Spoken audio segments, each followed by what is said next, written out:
Where's your picture? I don't know. It is gone, isn't it? What's going on here? Yeah, that's not right. How am I supposed to know what I look like? Oh my. Keep a mirror in front of you while you interview Cara. All right, you'll have till just before top of the hour, my friend. Good morning, Cara. How are you doing today? Oh, I'm great, Arrow. Thanks for having me. Absolutely. I mean, you are the future of music. I mean, my God, for those of us on this side of the speaker, I mean, this is what it's all about, to get your story as you grow forward. Oh, thank you. It's so exciting. I'm so honored. To be in this moment so early in the morning on a Monday, my God, Michael and I are still locked in on a weekend, and here you are, and you have to look forward to doing all these conversations. What is that like? Oh, it's so fun. This is what it's all about. I mean, I don't mind doing this at all. This is what I've dreamed of doing. I love talking about music. I love meeting people from all over, and this is just so great. I got to tell you that I'm very impressed with how you have dedicated your life to people, because you work very closely with hospice. And you know, one of the things I've loved in the past, maybe 5 to 10 years, is that people are finally understanding your dedication, your loyalty, and what you do through music therapy. Oh, thank you. I was just saying it really is one of the I'm just so privileged. It's the greatest honor of my life to have done that work and to still do that work. I'm focusing more on this part of my music life right now, but I have so many big dreams and aspirations to combine the two down the road, and we'll see what we can do. Well, in listening to your music, I got to be honest with you, and I'll come out and say it very truthfully, is that I'm a spiritualist. I believe that we walk with those that we have traveled with, and I think that in listening to your music, I go, oh my God, she's been with a lot of spirits. I thank you. Yeah, I have.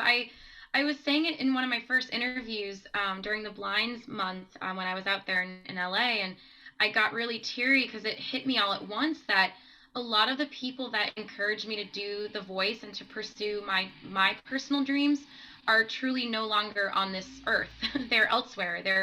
They're in the beyond, and so I had hundreds and hundreds of people who have passed on who were with me on that stage, and I know that's really strange to say, but you brought it up nicely, so I'm gonna go there with you. Well, it's not a strange thing, because my studio is filled with Native American spirituality tools. It is about connecting with the storytellers before us, because they had something to say, and they're using us. It's how they're moving through us that we reach others. Absolutely, and a lot of my work in hospice was doing songwriting with people at end of life, because it's so important for people to share their story, no matter who they are. Whether they've never left their zip code or they've traveled the world, I always would tell people, like, you have a story and we can always make a song out of everything. And that was my job. You bring up a very interesting point, especially with those that are in transition and stuff like that, because my last book was written about, I thought, in my book, John Lennon is still alive, but he has Alzheimer's. And what that did was that connected me to Glenn Campbell and his family. And people that have Alzheimer's are still writing music. They're still being creative. And I know that you bump into that kind of stuff. Absolutely. So what we've learned in the field of music therapy, because it's very evidence-based, it's very scientific, but truly music does not just leave our brain. Other things do because of disease or injury or whatever, but music and creativity, and it doesn't leave us. Mm-hmm. It might change. The way we can express it might change, but it's always in us, always. So in a really positive way, you're planting seeds that have been seasoned by those before us. Absolutely. I mean, I think we all are, aren't we? Mm-hmm. Yeah. Mine is the vehicle of music and singing, but that's how I think everyone is. We're all whether they're good or bad seeds, we're all planting seeds wherever we go. One of the things that you and I share in common is that we're both on the East Coast. My God, how about the colors this year? I mean, nature has done us well. I've been out. I'm outside as much as I can. I live right near a little mountain, and I have a dog, and we hike every day, and that is a huge part of my life to keep me balanced. And we are so blessed in New England to be here this time of year. It is astounding. Oh my God, we share that in common, because every day I take a 2-mile walk with Jazzy, my dog, and I call it the transition walk, because you go out there to transition what is moving through the universe. Absolutely. And fall is a good reminder that in transition it can be really beautiful. Do you know, a lot of people don't like it because they see the leaves that are drying up and dying and stuff like that. But do you see it as a new beginning like I do? I do, and here's the thing, and people think I'm silly, but I love winter. I love Yep. all four seasons. It's why I've never fully moved to fully moved to the West Coast or anything like that.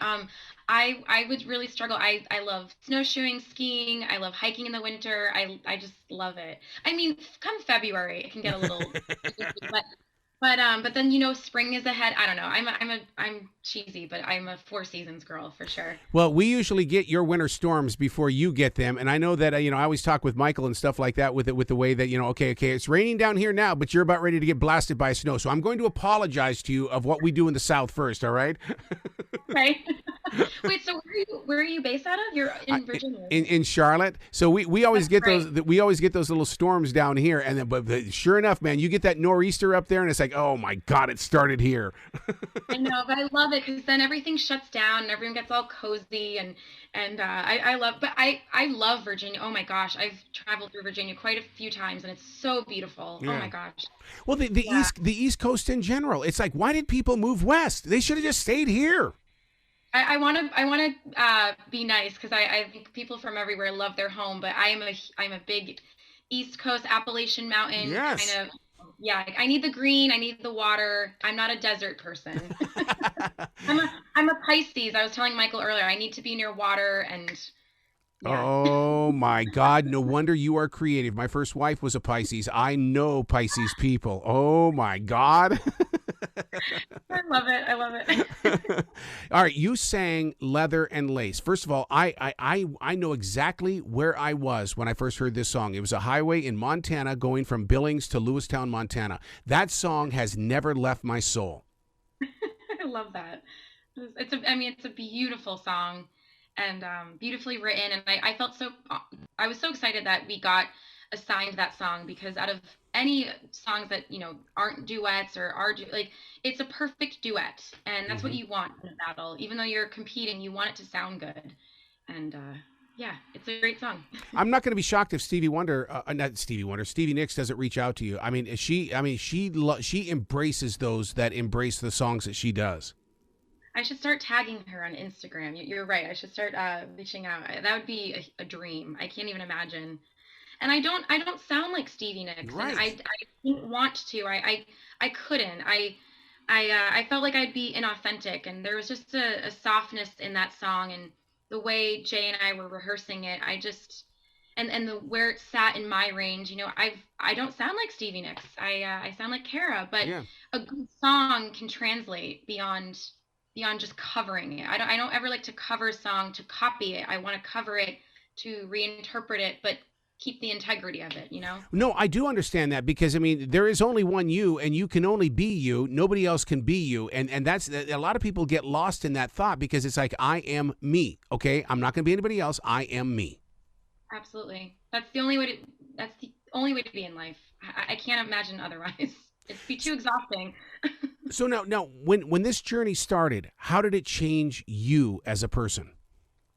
It really humbled me as a vocalist because you're surrounded by other incredible vocalists. But the biggest thing I learned from that in a competition is that really you're only competing with yourself. If you're confident in who you are, then you'll take your competition and you'll learn from it and be inspired by it and realize that everyone has an audience, deserves an audience, and everyone has a voice. And I do too. And so it was a really mental game to get to that point, and I'm so glad because it changed the way I look at everything now. Everything. I always laugh when you guys call it a competition. I see it as just the next generation Woodstock. It's a bunch of musicians that all got together and changed people's lives. Yeah, well, just keep an eye out because a lot of us are going to be collaborating, and I'm really excited to show that in months to come. So. Oh my God, I cannot wait! That means we have to talk again in the future, then, Cara. If you're going to talk like that, we've got to get together. I've really enjoyed this interview. Thank you so much, Arrow. Well, you be brilliant today, okay? Thank you. You too.